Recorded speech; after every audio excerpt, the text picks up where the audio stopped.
Qo'qon shahrida xorijiy tillarni o'qitish bo'yicha eng yaxshi maktab tanlovi g'oliblari taqdirlandilar. Qo'qon shahar hokimi Ma'rufjon Usmonov ta'lim tizimi mutasaddilari va iqtidorli yoshlar bilan muloqot qilib, davlatimiz rahbarining tashabbuslari bilan maktablar o'rtasida sog'lom raqobat muhitini shakllantirish, xorijiy tillarni o'qitish, sifat darajasini yuksaltirishni rag'batlantirish maqsadida joriy etilgan ushbu tanlov xorijiy tillarga o'qitishni xalqaro mezon va standartlar darajasiga olib chiqishga zamin yaratayotganligini ta'kidlab o'tdi.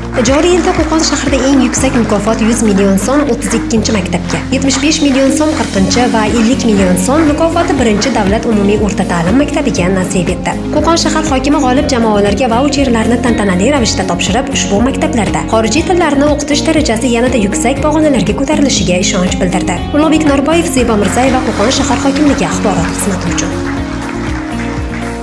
Qattiq harakat qilish kerak, o'qish kerak, har kuni vazifalarni o'z vaqtida bajarish kerak.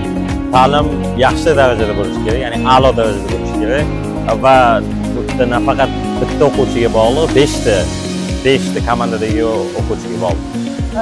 O'ylashimcha, bu hammaning qo'lidan keladi. Birinchi maktabda o'qiyman. O'qituvchilarim Dinora Nadirovna, Shahlo Xonimni C1 sertifikatiga ega bo'lganim uchun menga ham shu narsalar nasib qildi deb o'ylayman. Конечно же, bu jamoaviy qilgan harakatimiz shularda deb o'ylayman. Shu mablag'ni bir qismi o'quvchilarga ham beriladi. Xudo xohlasa, IELTS imtihoniga